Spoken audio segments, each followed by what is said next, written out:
이제까지 우리가 여호수아서를 올해 계속해서 살펴본 대로 여호수아서는 크게 세 부분으로 나눌 수가 있습니다.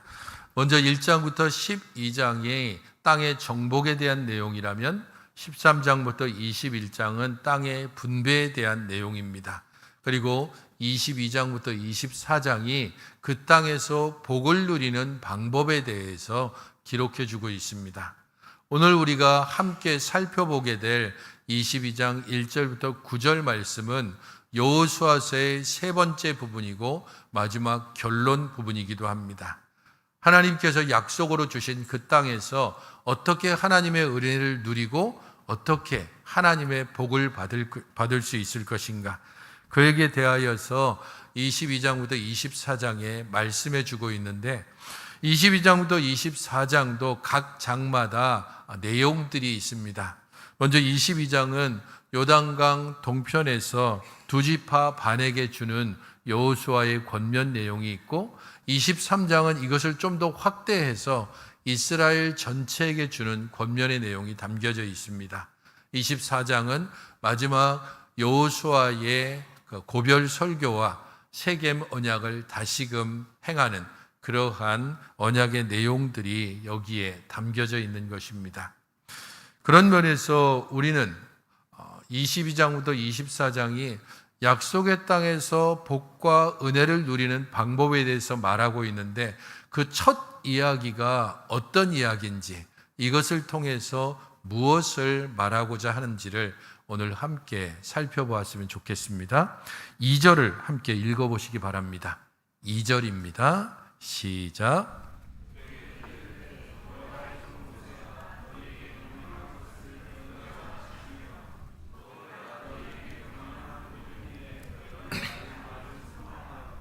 21장까지 땅은 정복했고 땅도 분배됐습니다. 이제 새롭게 나중 정리하는 일들이 남아있는데 그 첫 이야기가 요단강 동편에서 이미 땅을 분배받았던 두 지파 반, 그 두 지파 반을 다시 그들의 땅으로 돌려보내는 일입니다. 그 돌려보는 일 가운데서 여호수아가 2절에서 말하는 바는 분명합니다. 너희들이 모세가 명령한 것을 다 지켰다. 그리고 내가 너희들에게 명령한 것도 모두 순종했다라는 겁니다. 모세와 여호수아를 통하여 주신 모든 명령을 이 두 지파 반, 이미 땅을 얻은 사람들이 땅을 얻지 못한 형제들을 위하여서 그 모든 명령을 다 지켜 행했다라는 것입니다. 그들이 이 명령을 행한 것이 어느 정도였는지, 그 기간이 얼마였는지는 상당히 오랜 기간 행했음을 알 수 있습니다. 3절을 보십시오. 오늘까지 날이 오래도록이라고 말하고 있습니다. 오늘까지 날이 오래도록 너희가 너희 형제를 떠나지 않고 오직 너희 하나님 여호와께서 명령하신 그 책임을 지켰다라고 말하고 있습니다. 이것은 이 두 지파 반, 곧 르우벤 지파, 갓 지파, 므낫세 반 지파인 두 지파 반이 이전에 모세에게 했던 말 때문에 그들이 지금 그 말을 신실하게 지켜왔다는 것을 말해주고 있습니다. 그들이 했던 약속은 민수기 32장 16절부터 19절에 나와 있습니다. 그들이 모세에게 가까이 나와 이르되 우리가 이곳에 우리 가축을 위하여 우리를 짓고 우리 어린아이들을 위하여 성읍을 건축하고 이 땅에 원주민이 있으므로 우리 어린아이들을 그 견고한 성읍에 거주하게 한 후에 우리는 무장하고 이스라엘 자손을 그곳으로 인도하기까지 그들의 앞에서 가고 이스라엘 자손이 각기 기업을 받기까지 우리 집으로 돌아오지 아니하겠사오며 우리는 요단 이쪽 곧 동쪽에서 기업을 받았사오니 그들과 함께 요단 저쪽에서는 기업을 받지 아니하겠나이다. 요단 동쪽으로 건너가야 될 사람들은 두 지파 반입니다. 그런데 그들이 이 요단 서쪽에서 있었던 가나안 전쟁에 참여하면서 모세에게 했던 약속의 내용이 담겨져 있는데 이 약속의 내용은 요약해 보면 이렇습니다. 우리는 우리 가족과 그리고 가축을 위해서 이 요단 동쪽에 성읍을 건축하고 그들을 그곳에 거하게 하겠습니다. 두 번째로 그 모든 일을 마치면 우리들은 무장을 하고 형제들의 앞장서서 요단 서쪽으로 건너가서 가나안 전쟁을 행하겠습니다. 세 번째로 이스라엘 자손들이 기업을 다 받기까지, 우리들이 요단 동쪽에서 기업을 받은 것처럼 그들도 다 기업을 받기까지 우리들은 집으로 돌아오지 않겠습니다.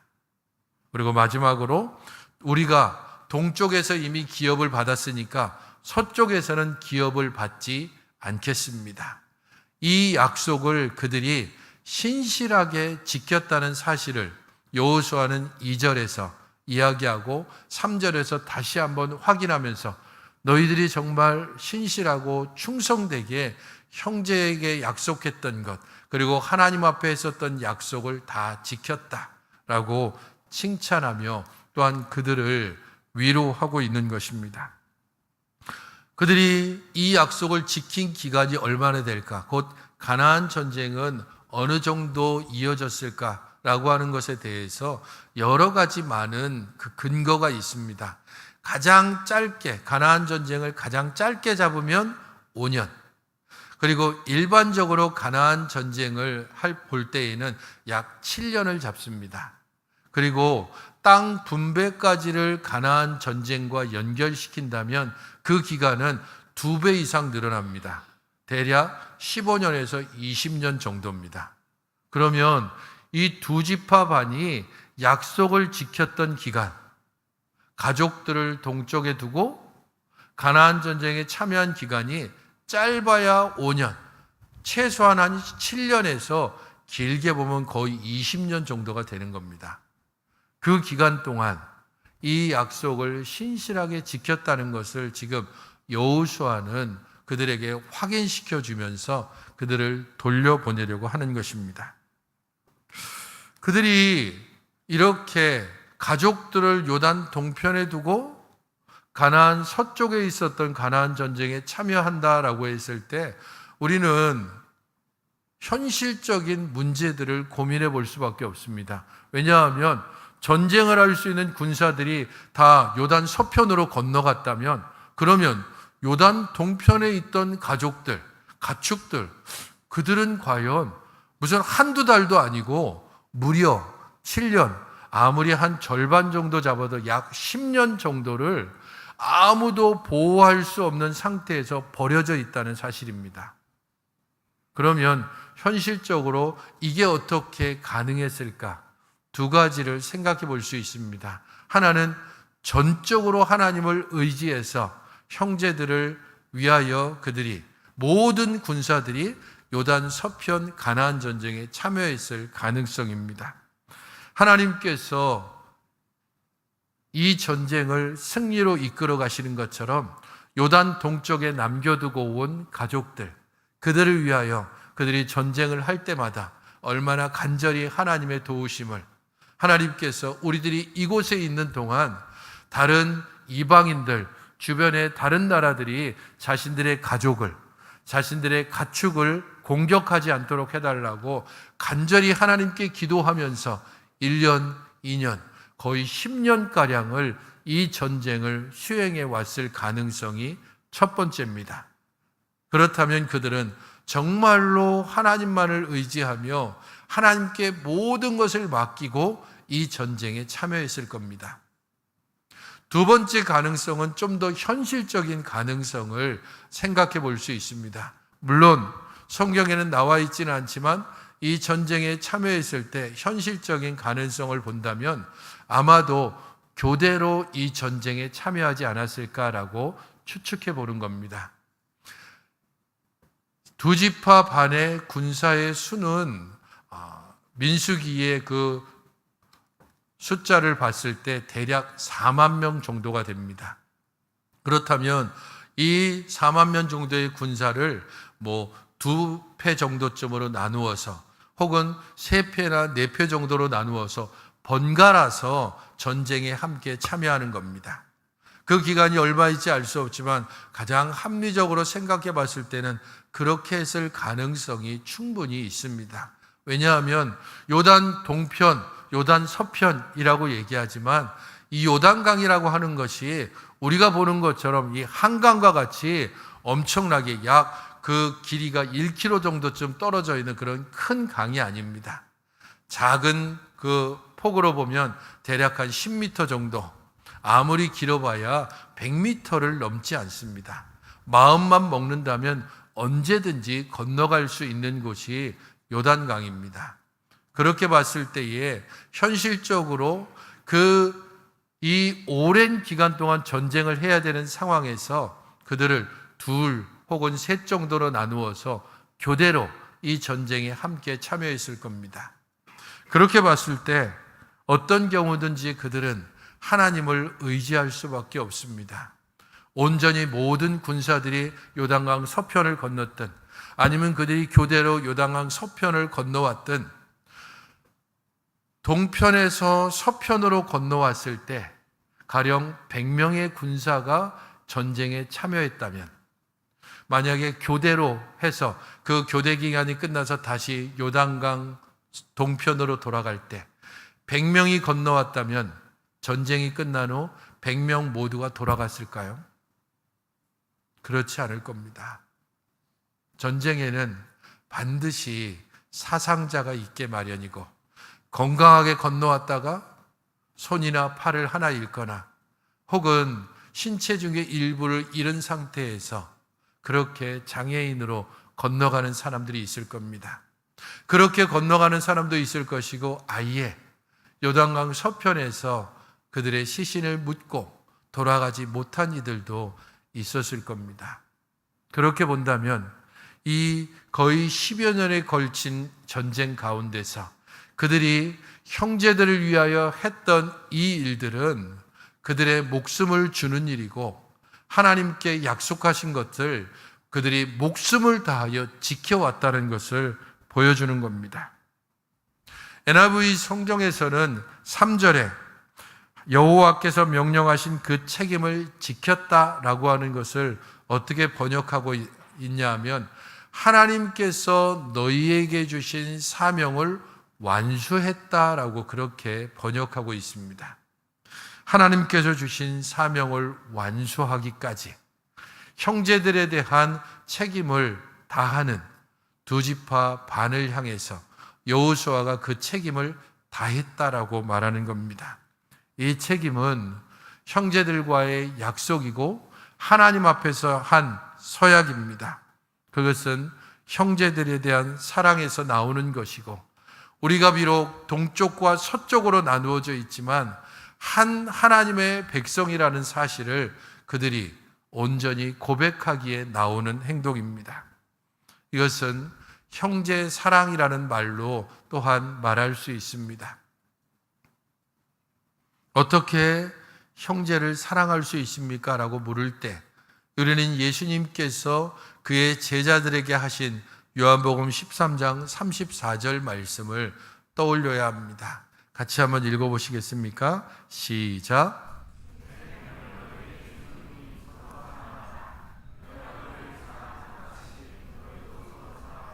세 계명을 너희들에게 주겠다. 서로 사랑해라. 어떻게 사랑할까요?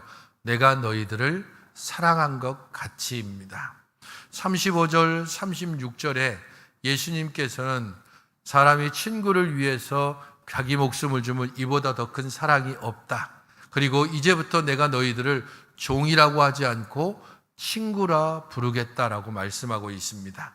그래서 내가 너희들을 사랑한 것 같이라고 하는 이 같이라는 말에는 친구를 위하여 목숨을 주는 예수님의 십자가의 죽음이 담겨져 있습니다.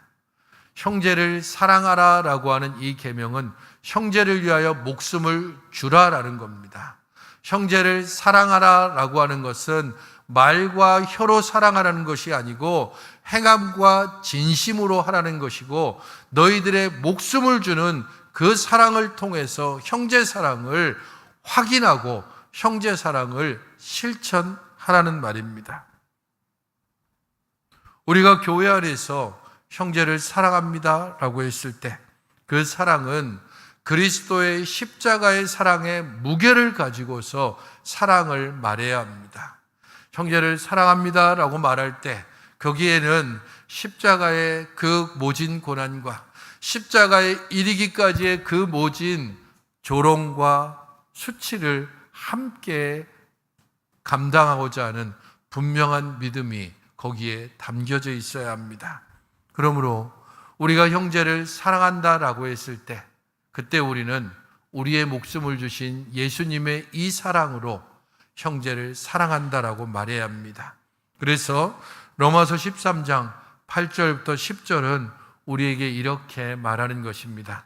피차 사랑의 빛 외에는 아무에게도 아무 빚도 지지 말라.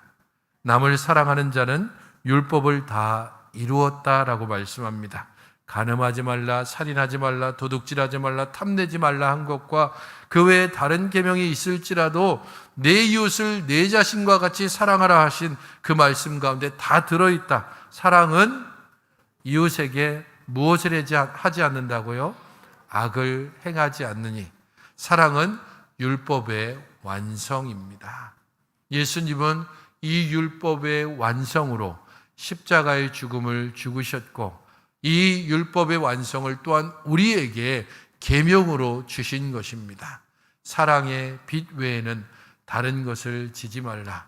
형제 사랑의 이 계명을 온전히 시행하라라고 말씀하셨습니다. 그 모습을 우리는 이 요단 동편에 있었던 두 지파 반에게서 보는 것입니다.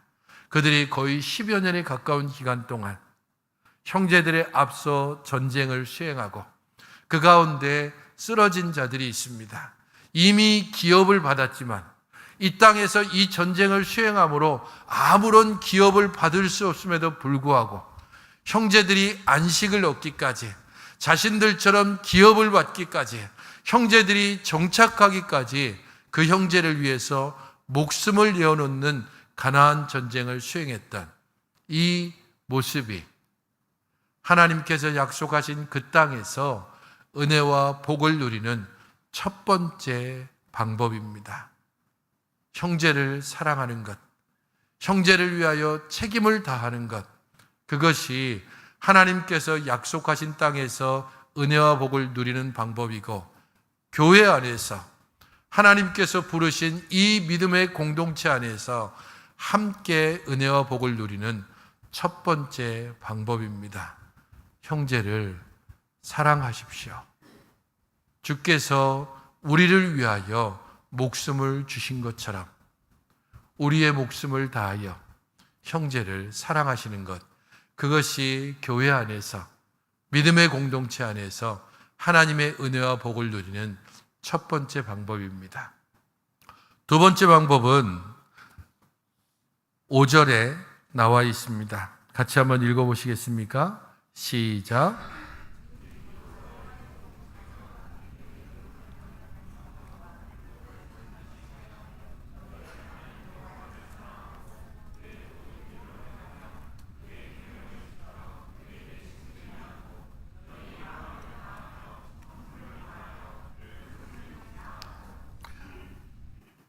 요단 동편으로 이제 돌아가게 될 두 지파 반에게 주는 권면의 말씀에서 여호수아는 이렇게 말합니다. 하나님을 사랑해라. 하나님이 지시하는 길로 행해라. 하나님의 명령을 지켜라. 하나님을 가까이 하라. 하나님을 섬기라. 이 모든 것은 따로 떨어져 있는 것이 아니라 쭉 함께 연결되어져 있는 내용입니다. 하나님을 사랑하십니까? 그러면 하나님의 지시와 명령을 행하고 지키는 자입니다. 하나님을 사랑하십니까? 그러면 하나님을 가까이 할 수밖에 없습니다. 하나님을 사랑하십니까? 그러면 하나님을 섬길 수밖에 없습니다. 이것은 하나님을 사랑하라라고 하는 이 말에 모두 들어 있습니다. 어떻게 사랑하라라고 말하고 있습니까? 5절 후반절에 너희의 마음을 다하며 성품을 다하여 그를 섬길지니라. 이 말씀은 신명기 6장 4절 5절에 쉐마 이스라엘의 말씀을 변형해서 주고 있는 것입니다. 신명기 6장 4절 5절 말씀은 같이 한번 읽어보시겠습니까? 시작.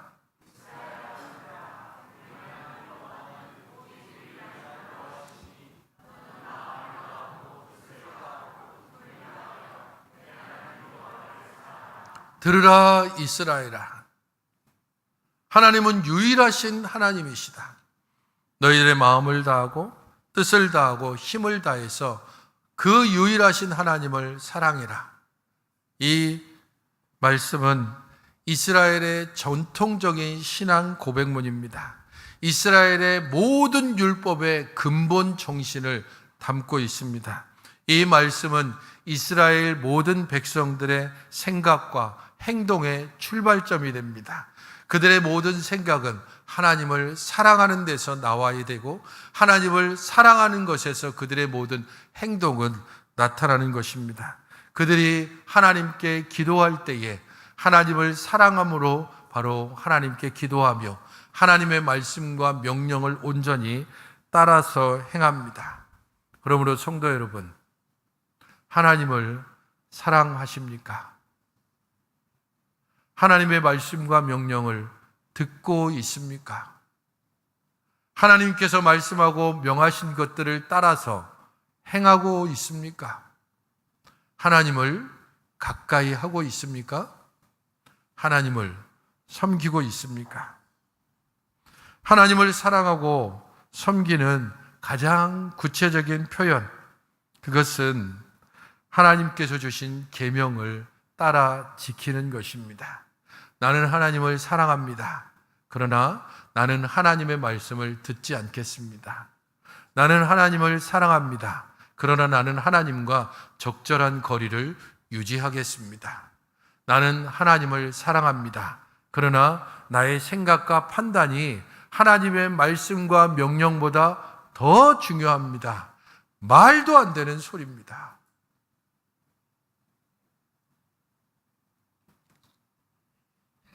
하나님께서 아브라함을 불러 세상에 복주는 통로로 삼았다면, 이 신약 시대에 예수 그리스도를 통하여 그의 구속의 은혜를 통하여 택함 받은 모든 백성들을 통해 하나님께서는 이 땅에 복을 주시기를 원합니다.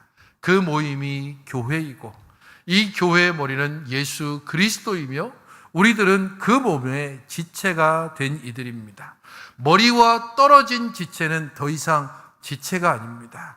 그리스도와 함께 연결되어지고 그리스도로부터 공급받고 그리스도로부터 명령을 받으며 그 말씀을 따라 행하는 지체가 온전히 머리 대신 그리스도께 영광을 돌리는 것이고, 머리 대신 그리스도와 모든 지체가 함께 연결되어 사랑하기도 하며 섬기기도 하며 서로 부딪히기도 하며 서로 갈등하기도 하며 서로 쪼개지기도 하고 때로는 서로 화합하기도 하는 것입니다. 그 모든 과정에 성령께서 함께하여 주심으로 우리를 하나로 묶으시고 우리를 하나님께로 이끌어 가시고 우리로 하나님을 섬기는 법이 무엇인지를 계속해서 가르쳐 주시는 것입니다. 우리의 자아가 깨지게 하시고 우리의 생각들을 내려놓게 하시고 오직 하나님의 말씀을 우리 가운데 뿌려 그 말씀이 뿌리를 내리고 그 말씀이 달아나게 하시고 그 말씀을 통하여 열매 맺어가게 하시는 것입니다. 성도 여러분, 하나님께서 우리에게 은혜를 주시는 방편은 두 가지가 있습니다. 하나는 이 예배 시간을 통하여 아니면 우리들의 일상생활을 통하여 보이지 않는 은혜로서 말씀을 주십니다. 그러므로 여러분들 말씀 듣기를 힘쓰시기 바랍니다. 하나님께서 우리에게 은혜를 주시는 방편은 또 하나 있습니다. 바로 우리가 매달 함께 참여하는 이 성찬입니다. 이 성찬을 통하여 하나님께서는 눈에 보이는 은혜를 우리에게 주십니다. 작은 떡 하나를 통해 우리에게 몸을 주신 그리스도를 생각하게 합니다. 작은 포도주 한 잔을 통해 우리를 위하여 그 보혈을 흘리신 예수 그리스도를 다시 한번 기억하며 그리스도로 인하여서 우리가 새 생명을 얻었음을 다시 한번 고백하며 그리스도로부터 우리가 능력을 받아 살아가야 함을 다시 한번 고백하게 하는 것입니다. 그러므로 우리는 다시 한번 이 성찬을 앞에 두고 그리고 여호수아서의 세 번째 부분을 시작하는 이 장면을 생각하며 이렇게 우리에게 질문해야 합니다. 나는 하나님을 사랑하는가? 마음과 뜻과 정성을 다하여 오늘과 내일 이 한 주간과 9월 한 달 동안 2024년의 마지막 날까지 주께서 부르시는 어느 날일지 모를 바로 그 순간까지 하나님을 사랑하는가? 진정으로 사랑하는가? 아니면 거짓되게 사랑하는가? 우리 자신에게 깊이 깊이 물으면서 이 성찬에 함께 참여하시기를 바랍니다. 주께서 우리에게 주신, 그리고 제자들에게 주신 이 말씀을 함께 읽고 함께 성찬에 참여하겠습니다. 요한복음 14장 21절 말씀입니다. 같이 함께 천천히 함께 읽도록 하겠습니다. 시작.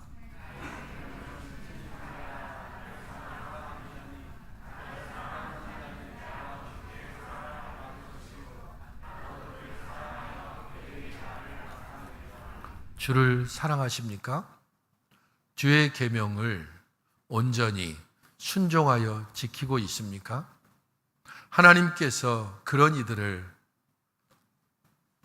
사랑하여 그에게 하나님을 알게 하고 느끼게 하십니다.